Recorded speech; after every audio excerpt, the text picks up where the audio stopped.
दोस्तों जय हिंद, नमस्कार।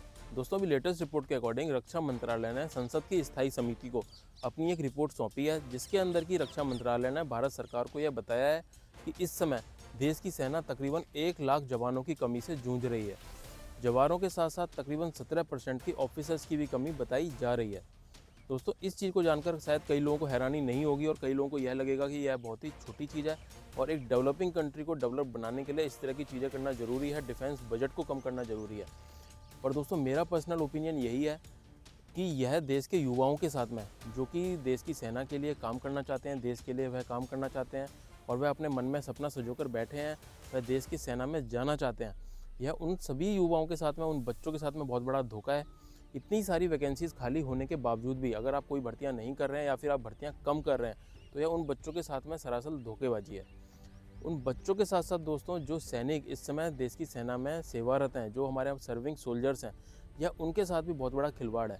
क्योंकि इतनी सारी वैकेंसियाँ जो खाली पड़ी हुई हैं, उन सभी भर्तियों का जो बोझ है, उन सारी जो खाली वैकेंसीज़ का जो बोझ है, वह इस समय जो हमारे सर्विंग सोल्जर्स हैं उन्हीं के ऊपर पड़ रहा है। उनको ज़्यादा काम करना पड़ रहा है, वह मानसिक और शारीरिक रूप से परेशान हो रहे हैं। इसके साथ साथ ही दोस्तों यह देश की सुरक्षा के साथ में तो बहुत बड़ा खिलवाड़ है ही। आज की वीडियो में दोस्तों हम इन सारे ही तीनों टॉपिक्स पर हम बात करेंगे। सबसे पहले दोस्तों हम जानते हैं अपने देश के रक्षा बजट को। दोस्तों अब अगर हम अपने 2024-25 के रक्षा बजट के बारे में बात करें तो यह तकरीबन 6.2 लाख करोड़ रुपए का था। यह हमारे टोटल बजट का तकरीबन 13% था।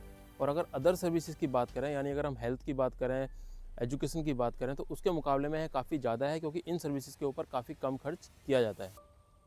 अब दोस्तों यह चीज़ जानकर भी कई लोगों को अच्छा लगेगा कि इतना इतना बड़ा बजट हमारे डिफेंस के ऊपर खर्च किया जा रहा है। पर असलियत यही है कि अगर हम अपनी दूसरी नेबरिंग कंट्रीज़ की अगर हम बात करें और अदर डेवलपिंग कंट्रीज़ की अगर हम बात करें, तो उसके अंदर रक्षा बजट के ऊपर और भी ज़्यादा खर्च किया जाता है। उनके मुकाबले में हमारा रक्षा बजट कुछ भी नहीं है। इस टोटल 13% के रक्षा बजट में से तकरीबन 31% जो हमारा बजट है, उसका पैसा केवल पेंशन के ऊपर खर्च किया जाता है और 23% तकरीबन वेतन के ऊपर, जो हमारे ऑलरेडी सर्विंग सोल्जर्स हैं उनकी सैलरी के ऊपर यह खर्च किया जाता है। बाकी बचा हुआ तकरीबन 46% हमारी इंडियन आर्मी को, डिफेंस को मॉडर्नाइजेशन में, उसके मॉडर्नाइजेशन में खर्च किया जाता है, मॉडर्न वेपन्स खरीदने में खर्च किया जाता है, गोला बारूद खरीदने में खर्च किया जाता है। दोस्तों अब सरकार की यही मंशा है कि यह जो 13% का जो टोटल बजट है, इसको ना बढ़ाया जाए, इसमें और पैसा ना ऐड किया जाए। इसी में से ही पैसे को बचा करके उसको आर्मी को, डिफेंस को मॉडर्न बनाने में खर्च किया जाए। उसी पैसे से हम नए हथियार खरीदें, नए गोला बारूद खरीदें और हम अपनी देश की सेना को डेवलप करें। अब उसी के लिए यह जो कदम उठाया जा रहा है, सबसे पहला जो 31% जो पेंशन पर खर्च किया जा रहा है, उसको कम करने की कोशिश की जा रही है और उसी का ही परिणाम है अग्निपथ योजना। अग्निवीरों को 4 साल के लिए भर्ती किया जाएगा, उसके बाद में उनको घर भेजा जाएगा। तो इससे हमारा जो पेंशन के ऊपर 31% जो खर्च किया जा रहा है, यह बहुत हद तक इसको कंट्रोल किया जा सकता है। इसके साथ ही सैलरी के ऊपर, जो हमारे वेतन के ऊपर तकरीबन 23% जो खर्च किया जा रहा है, उसको भी कंट्रोल करने की कोशिश की जा रही है। अग्निवीर की ऑलरेडी सैलरी कम कर दी गई है, उससे वेतन बच रहे हैं। इसी प्रकार से हमने देखा कि अभी उनको 4 साल उनको भर्ती किया, 4 साल के लिए तकरीबन उनको भर्ती किया जाएगा, उसके बाद उनको घर भेज दिया जाएगा। 25% को ही आगे एक्सटेंशन दिया जाएगा, उससे भी सैलरी काफ़ी हद तक बचेगी। तो दोस्तों यह कदम देश की सरकार द्वारा उठाए जा रहे हैं इंडियन आर्मी को, डिफेंस को मॉडर्न बनाने के लिए। अब दोस्तों अगर हम अपनी भारतीय सेना की बात करें तो तकरीबन हर साल 60,000 सैनिक रिटायर्ड हो जाते हैं और इसका दोस्तों बहुत बड़ा असर देखने को मिला कोविड टाइम में। कोविड टाइम में अगर 2020 और 21 की बात करें तो उस समय पर गवर्नमेंट ने बेशक प्रीमेच्योर रिटायरमेंट पर रोक लगा दी थी, मेडिकल ग्राउंड्स पर रोक लगा दी थी, पर जो हमारे सैनिक अपनी सर्विस को कंप्लीट करके घर जाने वाले थे, वह घर गए और उनकी वजह से 2 साल में तकरीबन 1.25 लाख जो हमारे जवान थे वह घर चले गए थे और उनके बदले में कोई भी भर्तियाँ नहीं की गई, जिसका असर दोस्तों आज तक देखने को मिल रहा है। कोविड के बाद में जब गवर्नमेंट को इस खाली वैकेंसीज़ को भरने के लिए कहा गया, तब गवर्नमेंट एक बहुत ही बड़ी स्कीम लेकर के आई, जो थी अग्निपथ योजना। और सरकार द्वारा यह कहा गया कि ये जितने भी खाली पद हुए हैं, इनको इस योजना के तहत भरा जाएगा। पर दोस्तों अग्निपथ योजना के तहत भी जो भर्तियां हुई, वह पहले के मुकाबले बहुत कम थी।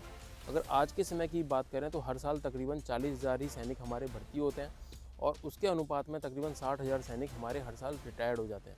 और यह अग्निपथ योजना के तहत जो अग्निवीर भर्ती होते हैं, ये भी केवल 4 साल के लिए ही भर्ती हो रहे हैं, इसके बाद यह घर भेज दिए जाएंगे। तो दोस्तों इस तरीके से यह जो वैकेंसी, जो उस समय जो खाली पद हुए 2020 और 21 के अंदर वह आज तक खाली है और इन वैकेंसीज़ को सरकार द्वारा भरा नहीं जा रहा है। दोस्तों, जैसा कि मैंने आपको पहले ही बताया कि सरकार की मंशा यही है कि किसी भी तरह से पेंशन और वेतन इन दोनों के ऊपर जो खर्चा किया जा रहा है इसको कंट्रोल किया जाए और वह जो उस पैसे को हम अपने डिफेंस के मॉडर्नाइजेशन में खर्च करें, उसी से ही हम अपने मॉडर्न वेपन्स को खरीदें, अलग से हम इसमें कोई भी पैसा ना लगाएं। इसी गलतफहमी की वजह से दोस्तों आज तक ये वैकेंसीज़ हमारी बनी हुई हैं और ये बहुत ही बड़ा मसला है और ये हमारे जो देश के सैनिक हैं, जो आज के समय में हमारे जो सर्विंग सोल्जर्स हैं, उनके साथ में भी ये बहुत ही बड़ा धोखा है।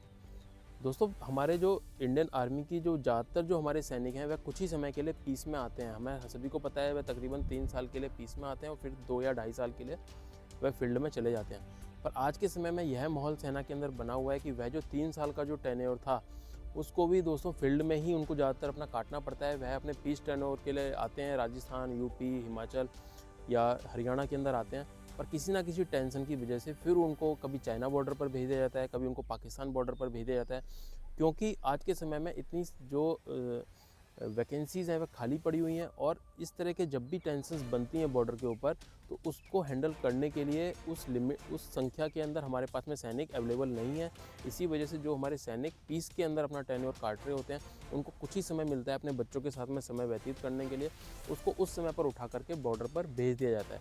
तो दोस्तों, एक बहुत ही बड़ा मुद्दा है उन सोल्जर्स के लिए भी जो कि इस समय सेना के अंदर सेवा दे रहे हैं, वह अपना एक अच्छा समय नहीं दे पा रहे हैं अपने बच्चों के साथ में, अपने बच्चों को अच्छी शिक्षा नहीं दे पा रहे हैं। तो एक बहुत ही बड़ा मुद्दा उन सोल्जर्स के लिए भी बना हुआ है। इस समय पर जो देश के अंदर एक माहौल बनाया जा रहा है और यह दिखाने की कोशिश की जा रही है कि हमें मैन पावर की कोई ज़रूरत नहीं है, हमारे को सोल्जर्स की इतनी कोई ज़्यादा रिक्वायरमेंट नहीं है कि उनके ऊपर इतना ज़्यादा पैसा खर्च किया जाए। इस सारे माहौल को देखने के बाद में दोस्तों मुझे 1962 से पहले की बातें याद आ जाती हैं। अगर दोस्तों 1962 से पहले की अगर हम बात करें और ख़ासकर जो 1950 से लेकर 1960 का जो 10 साल का पीरियड था, उस समय पर भी उस समय की गवर्नमेंट द्वारा कुछ इस प्रकार का ही माहौल पूरे देश में, देश की जनता के बीच में और भारतीय सेना के अंदर इस प्रकार का ही माहौल फैलाया गया। उस समय पर यह कहा गया कि हमारे जो पड़ोसी हैं वह हमारे दोस्त ही हैं। हिंदी चीनी भाई भाई जैसे नारे फैलाए गए कि चाइना हमारा बहुत ही अच्छा मित्र है और पाकिस्तान तो हमारे में से ही निकला है, हमारा क्या बिगाड़ लेगा।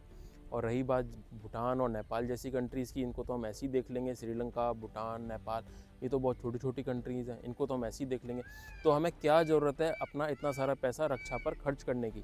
और गवर्नमेंट द्वारा कहा गया कि अगले हम 20 से 25 साल के अंदर डेवलप्ड कंट्री बन जाएंगे और रक्षा के ऊपर हमें पैसा खर्च नहीं करना है, डिफेंस के ऊपर हमें पैसा खर्च नहीं करना है, उस पैसे को हमें देश के विकास में लगाना है। और उस समय के जो हमारे बहुत ही बड़े रक्षा मंत्री रहे, जिनको कि 1954 में पद्म विभूषण से भी नवाजा गया, 1957 से लेकर 1962 तक वह हमारे रक्षा मंत्री रहे, BK मेनन साहब। उन्होंने उस समय पर जब वह रक्षा मंत्री थे, तो उन्होंने उस समय के जो हमारे ऑर्डिनेंस डिपो थे, जहाँ पर कि जवानों के लिए इक्विपमेंट वगैरह बनाया जाता था, उस तक को बंद करने का ऑर्डर्स उन्होंने पास कर दिए थे। और उन्होंने यह कहा था कि जो हमारे ऑर्डिनेंस फैक्ट्रीज़ हैं, इनकी क्या ज़रूरत है, यहाँ पर कुछ ऐसे प्रोडक्ट्स यहाँ पर बनाओ जिनको कि हम एक्सपोर्ट कर सकें दूसरी कंट्रीज़ के अंदर और हम अच्छा खासा पैसा ला सकें देश के अंदर, जिससे कि हमारा देश डेवलप्ड हो जाएगा। दोस्तों, इन्हीं सारी चीज़ों का नतीजा रहा 1962 में। और 1962 में हमने देखा कि किस प्रकार से चाइना हमारे देश के अंदर घुस गया और हमारे सैनिकों को हमारे देश के अंदर घुसकर मारा, क्योंकि उस समय पर हमारे जो सैनिक थे वो केवल 303 राइफल लेकर के घूम रहे थे और उस समय चाइनीज़ आर्मी अपने मॉडर्न वेपन्स के साथ में हमारे देश में घुस गई थी। और इस सारी घटना के इस युद्ध में एक भयंकर हार होने के बाद ही देश की सरकार की नींद खुली और तब जाकर मैन पावर को बढ़ाया गया, मॉडर्न वेपन्स को लाया गया। अब कई लोग ये भी कहेंगे कि ये तो अच्छा है कि हमारी देश की जो सरकार है वह मॉडर्न वेपन्स पर पैसा खर्च कर रही है, पेंशन और वेतन में कमी ला करके मॉडर्न वेपन्स में पैसा खर्च कर रही है, ये तो काफ़ी अच्छी चीज़ है। और दोस्तों, हमें यह भी जानना होगा, केवल आप मॉडर्न वेपन्स प्रोवाइड करा कर किसी आर्मी को, किसी देश की डिफेंस को आप मॉडर्न नहीं बना सकते हैं। जब तक कि उस देश के अकॉर्डिंग, उस देश की रक्षा की ज़रूरत के हिसाब से उस देश की सेना के अंदर आप मैन पावर को भर्ती ना करें, मैन पावर उसके अकॉर्डिंग ना हो। अभी दोस्तों, हम पिछले 3 से 4 साल से हम लोग देख रहे हैं, रसिया यूक्रेन वॉर चल रहा है। रसिया के पास में हथियारों की क्या कमी है, हम उससे, हमारी जैसी कंट्रीज़ खुद उससे हथियार लेती हैं, पर केवल मैन पावर की कमी की वजह से वह आज तक यूक्रेन से लड़ रहा है। और यहाँ तक कि मैन पावर की इतनी ज़्यादा कमी आ गई उनके पास में कि हमारी जैसी कंट्रीज़ के जो बच्चे वहाँ पर गए थे जॉब करने के लिए, पढ़ाई करने के लिए, उनको भी फोर्सफुली रसिया ने अपनी आर्मी के अंदर भर्ती किया है, पर वह बिल्कुल भी ट्रेंड नहीं है और इसी वजह से मैन पावर की कमी की वजह से ही आज उसको ये दिन देखना पड़ रहा है। तो दोस्तों, मैन पावर भी उतना ही इम्पोर्टेंट रखती है जितना कि मॉडर्न वेपन्स आप ज़रूरी हैं किसी सेना के लिए, उतना ही ज़रूरी मैन पावर भी है। आज के समय में भी देश की सरकार इसी प्रकार का भ्रम देश की जनता और देश के अंदर फैला रही है कि हमारी जितनी भी हमारी नेबरिंग कंट्रीज़ हैं वह हमारी फ्रेंड है और हमारा उनसे अच्छा रिश्ता बना हुआ है। पाकिस्तान तो हमारा कुछ बिगाड़ेगा ही नहीं, हम उसको कुछ जवाब भी नहीं दे रहे हैं। साथ में चाइना के साथ में, जिसने अभी कुछ दिन पहले ही हमारे साथ में गलवान जैसी घटना घटित करी, गलवान के ऊपर उसने हमारे सैनिकों को मारा। आज हम उसके साथ में भी हम चाइना के साथ में रिलेशन सुधारने पर विचार कर रहे हैं। सरकार को ये सोचना होगा उन परिवारजनों के ऊपर इसका क्या असर पड़ेगा जिनके कि बेटे उस गलवान घाटी के अंदर शहीद हुए और आप अभी कुछ दिनों के बाद ही चाइना के साथ में अपने रिलेशन सुधारने पर विचार कर रहे हैं। दोस्तों, आपका इन सारी चीज़ों में क्या विचार है, आप कमेंट सेक्शन में ज़रूर बताइएगा। वीडियो आपको अच्छी लगी है तो इसको लाइक करें, चैनल पर न्यू आए चैनल को जरूर सब्सक्राइब करें। मिलते हैं ऐसी नेक्स्ट यूज़फुल वीडियो के अंदर, तब तक के लिए जय हिंद, नमस्कार।